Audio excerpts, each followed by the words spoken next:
All right, so in this video, I'm going to battle the glare, but we're going to talk about a little bit about pendulums and just a tiny bit about the energy involved in simple harmonic motion, because really the energy there's a few things we can say about it, but we're going to mostly use all the knowledge that we have from energy before, and just kind of translate that to simple harmonic motion.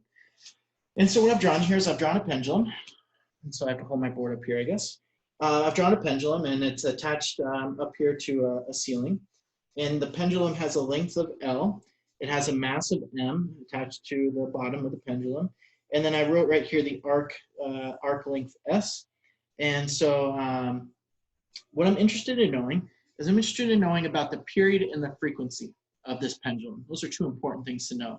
Period being how long it takes to make one complete cycle. So you know, how long it takes to go through the equilibrium position up here and then back. That'd be one full cycle. And then, you know, frequency is just the inverse of that. So it's just how many cycles it makes per second. So let's see what we can do. Well, if we think about the pendulum, it is a simple harmonic motion device because it's undergoing that oscillatory type of motion. It's periodic, and it's doing it because of a force that is proportional to the displacement.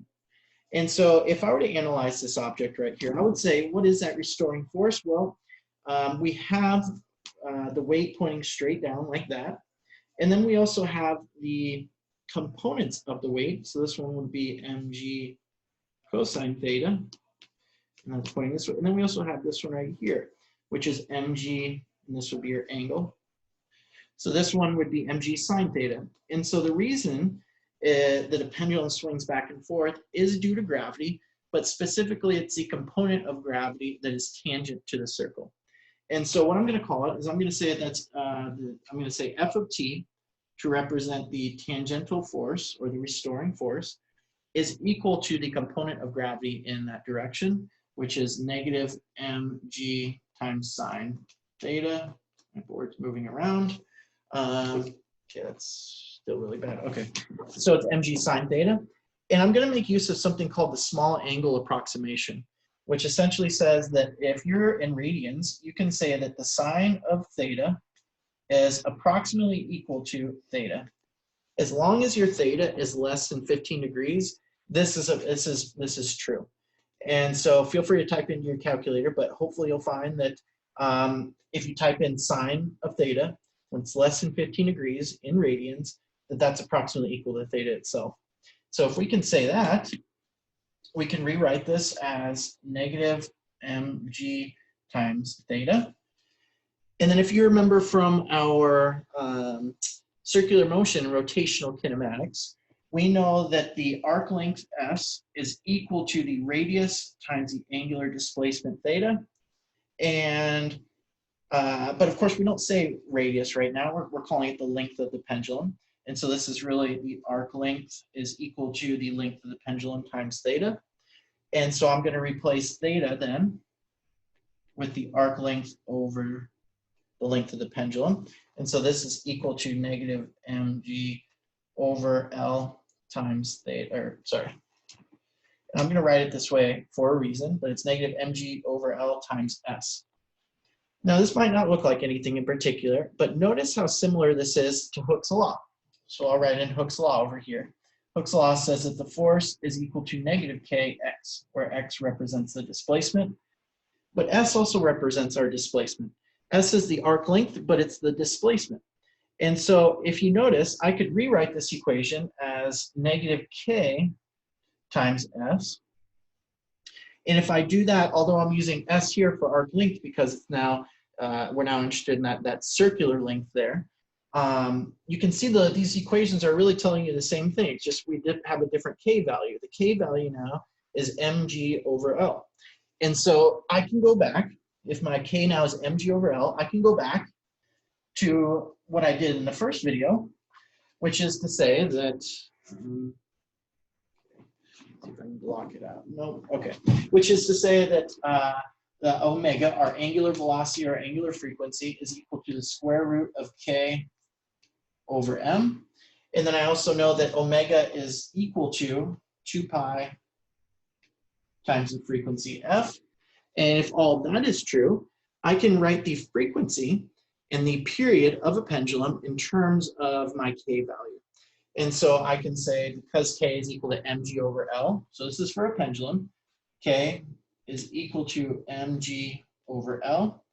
Therefore, my period and frequency become, hold it, my period and frequency become F is equal to 1 over 2 pi times the square root of G over L. And then similarly, I can write the period is equal to 2 pi times the square root of L over G, like this. Okay, these two equations right here are really important for pendulums, the frequency and the period. And what I'd like you to notice is that the frequency depends only on one thing. Well, it depends on two things. Depends on the gravitational acceleration G, which is always the same if you're on Earth, and the length of the pendulum L. And then the period is just the inverse of that. But notice what it doesn't depend on. It does not depend on the mass, which is sort of counterintuitive, right? You would think if you hang a larger mass from that object that it's going to swing faster. That's actually not true. And it shouldn't be true, right? Because we know that all objects fall at the same rate, and so a bigger mass shouldn't cause it to fall at a greater velocity. But notice what it does depend on, or I'm sorry, what it doesn't depend on as well.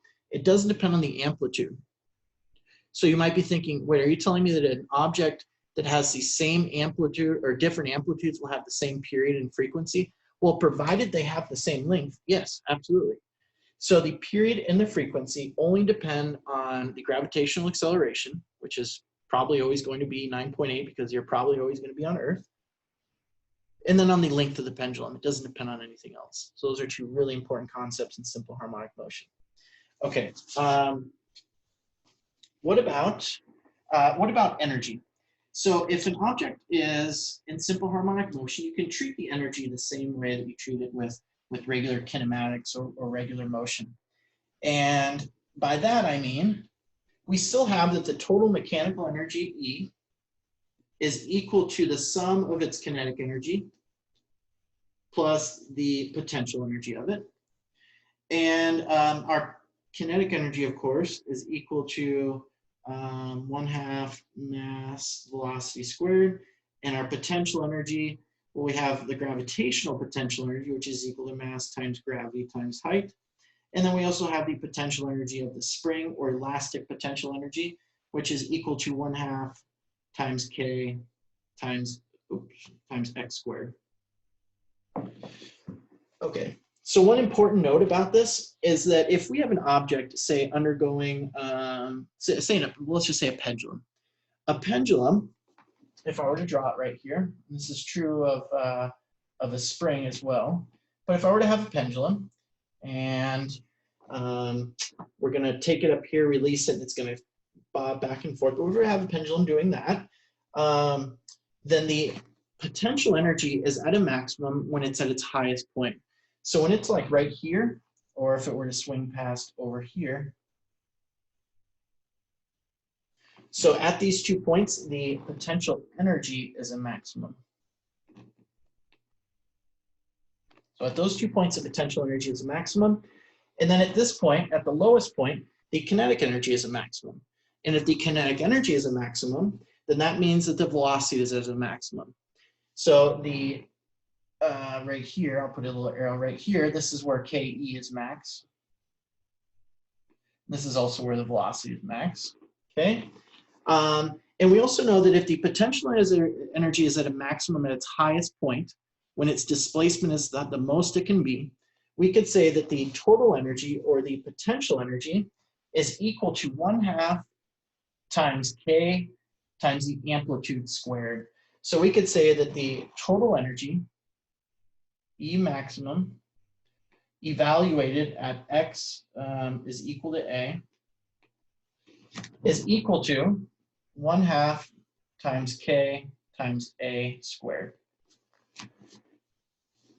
So the maximum potential energy occurs when the amplitude, when X is equal to its amplitude when it's at its highest point. And you can treat the kinetic energy well, you can treat the energy in general using these formulas right here. It's just important to know that the maximum kinetic energy occurs, or I'm sorry, maximum potential energy occurs at its highest point, and that corresponds to when its displacement is equal to its amplitude.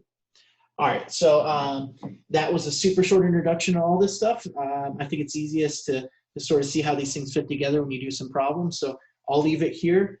Make sure you watch the AP Live videos, and then I'll do a couple of practice problems on here. All right, there we go.